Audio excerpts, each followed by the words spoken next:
Okay, this is chapter 8-9, part 1 review. This was an assignment I gave on March 27th, 2020. So, these are problems where you're supposed to be graphing a quadratic function. There's a lot of information in a quadratic, so be careful. Make sure you read the directions. When you're doing the work afterwards, double check, make sure you answered all the questions because there's so much going on here. So the formula that you need, the only really big formula that you're going to need is going to be x equals negative b over 2a, where the a value is going to be the one in front of the x squared, the b value is the one in front of the x, and the c value is the number that's all by itself at the very end. So your constant is your c value. And then you go negative b, so negative 6 over 2 times a, which is 2 times 1. Then negative 6 over 2 is negative 3. That is going to be the x value for your vertex, for the coordinate. It's also going to be your axis of symmetry. So your axis of symmetry, which was one of the questions, is going to be a line that's going to be at x equals negative 3. If you go into Desmos or any graphing utility, and you type x equals negative 3, you'll get a vertical line. That will be your axis of symmetry for the parabola. Then you get that x value, substitute it back into the x's in here in your original equation, and then when you work that out, it'll give you the y value. So that f of x, it's the same as our y. So negative 3 squared plus 6 times negative 3 plus 5. Negative 3 squared is a positive 9. 6 times negative 3, negative 18. And then you're going to combine these three terms. So the negative 9 and, the positive 9 and the negative 18 is negative 9. Negative 9 plus 5 is negative 4. So now we have the y value and we have the x value. So we can write our vertex as a coordinate. And the x value goes first and the y value goes second. So we already have our axis of symmetry. We already have our vertex. Before we even graph this, we can already tell what our y-intercept is, because our y-intercept is going to be the c value. So our y-intercept is the coordinate, the x would be 0, and the y value would be 5. On our graph, we already know 1, 2, 3, 4, 5. We're expecting to have a y-intercept right there. The axis, 1, 2, 3, we're already expecting to see our axis of symmetry is a vertical line right there. For our vertex, I'm going to use a blue pen for my vertex. It's going to be negative 3, negative 4, so negative 3, negative 1, 2, 3, 4. It's right here. And then from this point on, I'm going to use the pattern 1, 1, 2, 4. So the pattern goes from the vertex 1 over, 1 up, 2 over, 1, 2, 3, 4 up, and that goes in both directions. So on the left side, 1 over, 1 up, and then 2 over, 1, 2, 3, 4 up. Since we already have our y-intercept, we could mirror this across. So if it was 1, 2, 3 steps to the vertex, go 1, 2, 3 away from the vertex, and you'll have more points that you can use. So now we have 1, 2, 3, 4, 5, 6, 7 points. That's plenty to be able to see what our parabola looks like. So we can already graph our parabola, since it was asking that as one of the questions was graphing your quadratic. We've gotten our y-intercept, we've gotten our vertex, we got our axis of symmetry, we'll know what our graph looks like. Now that we graphed it, one of the questions was also asking, what are the roots? It said the x values of the roots, the solutions. Those all mean the same thing. So our roots, I'm going to use the word roots, are going to be those 2 points. So the coordinate for the left one, negative 1, negative 2, negative 3, negative 4, negative 5, 0. And the coordinate on the right one is going to be negative 1 and then 0. So that gives us another answer. So let's look back. Let's see what we're missing. We have our vertex, done. We have our axis of symmetry, done. Our x-intercept, did we not write the x-intercept? We haven't. Oh, the x-intercept, which is going to be our roots. So we're okay on that. The x-intercept is our roots. The y-intercept, that's going to be this point right here, telling whether the graph has a maximum or a minimum. Remember that this one's a positive graph. That means it never goes below that vertex. It'll start going back up again. So that means that this is your minimum point. So this problem has a minimum. There's another answer. The only thing I see that we're missing still is our domain and our range. So our domain on this problem, remember parabolas keep going out, out, out forever in both directions. So our domain is going to be the x is all real numbers. And our range is going to be limited by how far the maximum or the minimum is, so where the vertex is at. So like this one, it'll never go below -1, -2, -3, -4. So y is always going to be greater than or equal to the -4. So now we have our answer for the domain and for the range. Now on the next problem, it's going to be a little bit different. And it's on purpose. It's supposed to be like that so you guys can see the difference. So I'm going to put a line right here so I keep my work separated. And on this problem, I'm still going to use that -b over 2a. I'm going to use 6 as my b value, so negative, and then 6. And then my a value is a -1, so 2 times -1. -6 over a -2 is going to be a +3. Once again, that gives us our axis of symmetry. We already know we have x equals 3. Once again, we're going to put that into our original equation in order to find our y value. So it's going to be y equals negative, and then 3 being squared, plus 6 times 3, and then plus 1. Be careful, the exponent only affects what's directly in front of it, so it does not affect the negative sign. That means that -3 being squared, the 3 being squared is 9, and then the negative is multiplied afterwards. 6 times 3, that's 18, and then 1. So -9 plus 18 would be 9, and then 9 plus 1, we're at 10. That means that our vertex would have an x value of 3 from this, and it's going to have a y value of 10 from that. The y-intercept, just like last time, we can already find that coordinate because we're going to use that c value as the y. So it's going to be 0, 1. And then we're going to have to do our graph now. We can answer what we did earlier, the maximum or the minimum. If you see that that's negative, that means it's going to be like a frown. It's going to be pointing down. It means that it's going to have a maximum. I can do that without the graph. I can do domain and range without the graph. So the domain on this one is still going to be all real numbers. And the range on this one, remember that it's going to have a maximum, which means it's never going to go above that point. It's always going to be equal or below it. So you're going to put y is less than or equal to, and then the y value, 10. So we've already answered most of the questions. We do the graph in order for us to find our roots and also to have the graph. So we have the coordinate 3, 10. 1, 2, 3 to the right. 1, 2, 3, 4, 5, 6, 7, 8. Uh-oh, we're off the graph. 9, 10. I'm going to have to put what this coordinate is over here on the side. So I'm going to write it in 310. There we go. And then from there, we're still going to use that pattern that went 1, 1, 2, 4. In this case, because we have an a value, we're going to multiply the right side by that a value. So it's going to be turned into 1, -1 to -4, which means that when we do our graphing, when we plot our points, we're going to go 1, -1. The other side, 1, -1. So that means go down instead of up. And then we're going to go 2, -4.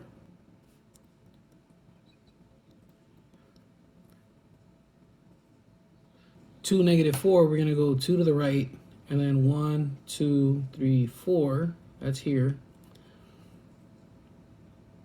And then we're going to go 2 to the right, 1, 2, and then 1, 2, 3, 4. That's right here. And then since we have our y-intercept, which is at 1, we had it over here, it was at 1, we actually have another point, and we can mirror that across, and we have another point. So now we have plenty of points. We have 7 of them. We have our axis of symmetry right down the center. We've got enough guiding points that we can get our graph going right here. But here's a problem. We haven't gone through any other style besides using the graph to find our roots, which means that for the part about the roots, since I haven't shown you guys yet, you would say that you cannot find it yet. There is roots. You can see that it's crossing, but it's going to be some weird decimal or a fraction. So for right now, we're going to say cannot be found by graphing. We would have to use another method, and I will show you that method, but right now we're just focusing on graphing. So let's look and see if we answered the questions. First one was the vertex. We have our vertex, it's right here. Next was our axis of symmetry. I put that right above. We have the x-intercepts. We already took care of that because we couldn't actually find out what it was by the graph. Our y-intercept, that's up here. That was with that c value. We have whether the graph has a maximum or minimum. We already figured out because it was negative, it means it's never going to go above the vertex, so that means it's a maximum. We have the solutions. Once again, we wouldn't be able to do that yet because I haven't shown you another method that we could use. We have the domain and the range. So the domain was that the x is all real numbers and the range is the y is all real numbers. So there's all of the questions answered. So what makes the first one and the second one different from each other? On the first problem, it was a positive graph. It was 2 points that you could find using graphing. The second one was a negative graph, and even though they did cross the x-axis, we couldn't actually say what the points are because we're only using a graph. Okay, third problem. So still start the same way. Negative b over 2a. So negative b, 6, over 2a, 3. Negative 6 over a positive 6 is a negative 1. That means our axis of symmetry is x is negative 1. If we want to find our vertex, we're going to have to use that x value into this equation, and we're going to have to make sure that, and we're going to have to solve it to find y. So y is 3 times the negative 1 being squared plus 6 times negative 1 plus 3. So once again, be careful with the negative and the exponent. This time the negative 1 is being squared, so negative 1 times negative 1 is positive 1. 1 times 3 is 3. 6 times negative 1, you're at negative 6. And then you're going to combine like terms. So 3 minus 6 is negative 3. Negative 3 plus z. Negative 3 plus 3, we're at 0. That means that our vertex has an x value of negative 1 and a y value of 0. So there's our vertex. Our y-intercept, we can already answer that one. That's the coordinate that uses that c value for the y. So it's going to be 0, 3. And then if we're looking at this as max or min, it's a positive graph. That means it goes down, and then there's a limit before it comes back up. So that would be a minimum. There's our answer for that one. For our domain, once again, it's a parabola with the y on the left. So it's still going to be the x is all real numbers. The range, we're still going to look at our vertex. And because this is a minimum point, it'll never go below it, we're going to say that the y has to be greater than or equal to the y value here, which would be 0. So there's our answer for domain. There's our answer for range. We have a vertex. We still need to find out about the roots, so we're going to have to graph. Start with your vertex. Vertex was negative 1, 0. Negative 1, 0 is right here. From there, the pattern 1, 1, 2, 4. multiply the right side by the A value, and we have 1, 3, and 2, 12. Working that out, from the vertex, we would go 1, 1, 2, 3. On the other side, 1, 1, 2, 3. And then for 2, 12, we're going to go 2 over, and then 1, 2, 3, 4, 5, 6, 7, 8. Oh darn, 9, 10, 11, 12. We are way off the graph. And then on the other side, go the same 2 over, and then you're going to go up the same amount. So it's going to be about right here. If you notice on this one, that point that we got from this pattern was actually the y-intercept. So we only have 1, 2, 3, 4, 5 points. That's okay. That's enough. We still see that our vertex is here. It goes up through these points. So we still have an idea of what the graph looks like. Our axis of symmetry still goes through the vertex. So there's a good graph. It has the axis of symmetry. It shows all the important points. We have enough points to see where it goes. Okay, on the next page, number 4 and number 6 are very similar to what you were doing already. So I'll go through it real quick, but I'm gonna go through it much faster than the first 3 problems. So on the first one, I used negative b over 2a still, and I found out my x value was a negative 1.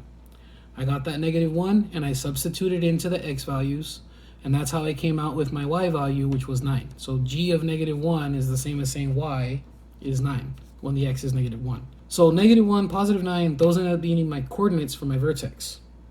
The x value is also my number that I use for my equation for the axis of symmetry. When I graphed this one, I went negative 1, positive 9, and it's way up here, just barely off the graph, but it is off of the graph. I used my pattern 1, 1, 2, 4. But when I did this one, I used a negative 3 because that was the a value. So the right side became negative 3 and negative 12. So when I graphed it, I went from the vertex 1 over, 1, 2, 3 down, both directions. And then I went 2 over and I went 12 down in both directions. And that's how I got my points. Once again, because those points, none of those points ended up landing directly where I wanted it to on the roots, that means that I wouldn't be able to find the x-intercepts using graphing. So because it's graphing, I can't really tell you what the x-intercept is. The solutions are those x-intercepts, so I wouldn't be able to tell you what the solutions are either. You would put an A, not applicable, a question mark, don't leave a blank. Never leave a blank. On number 6, same process. This one actually has a fraction. It's a little more interesting. I use negative b over 2a. When I put this in my calculator, the calculator made it easy. It gave me a 3. I went 2 divided by 2/3, and when I did that, it told me it was 3.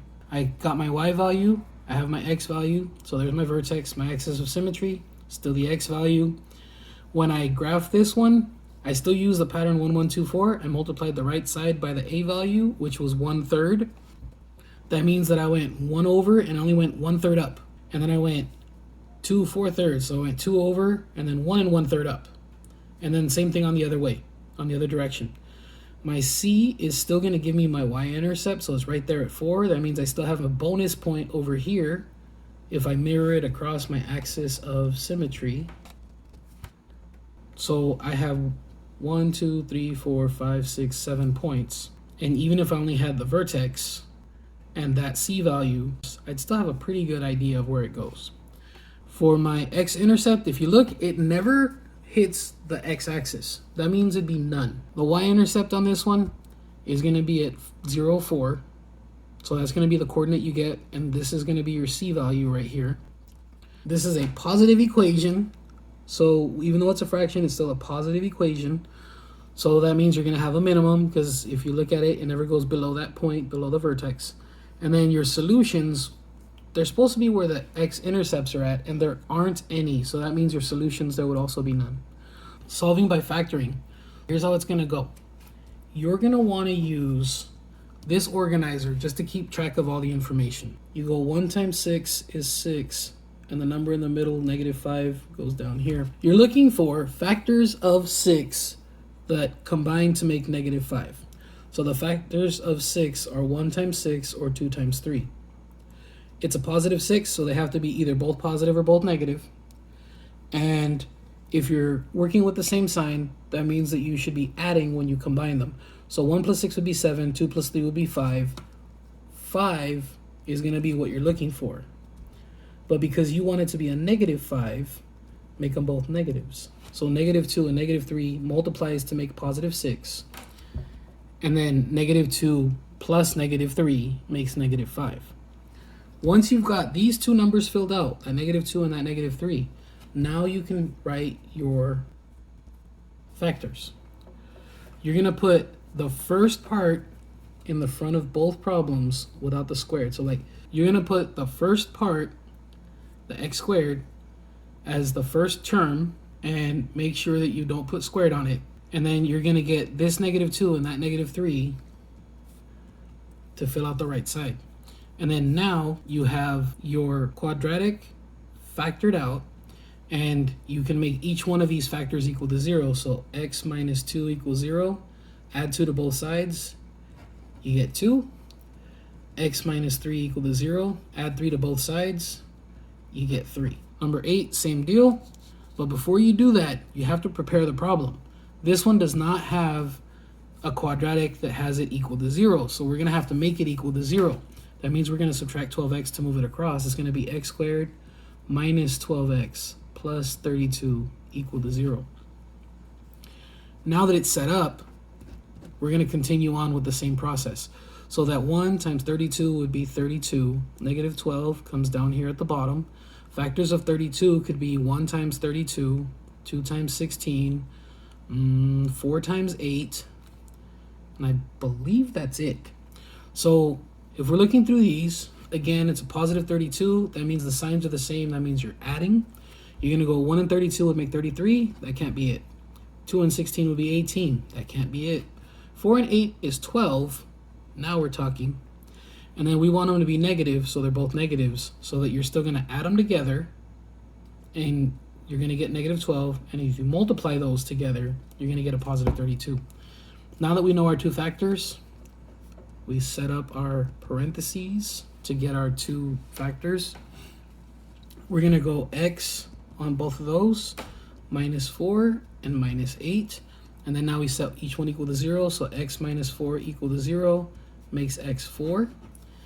And x minus 8 equal to 0 makes x positive 8.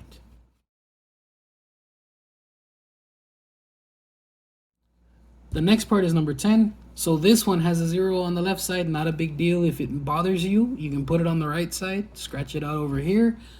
But it's still going to be x squared, 12x, negative 28 equals 0. This is still set up in standard form. We're ready to go. Organize it. 1 times negative 28 is negative 28. The 12 goes down to the bottom. You're looking for factors of 28. You have 1 times 28. You have 2 times 14. You have 4 times 7. This is the first time that the number on top is a negative. We had positive 6, positive 32, positive 36. This is the first time we have a negative. Watch how this is different. So on this problem, you're looking for subtracting these from each other and trying to get a 12. So 28 and 1 is going to give you 27. 14 and 2 is going to give you the 12 you're looking for. 7 and 4 would have given us 3, which is why we're not going to use that one. So we're still going to go with the same process, but when it's a negative here, watch out. It means you're subtracting those. And that means that one's positive, one's negative. And you have to look at, do you want the bigger number to be positive or the big number to be negative? If you're looking at a positive 12, it had to be a positive 14 and a negative 2 to get a positive 12 when you combine them. After that, same process that we've been doing. You're going to set up your factors. You're going to put that parentheses.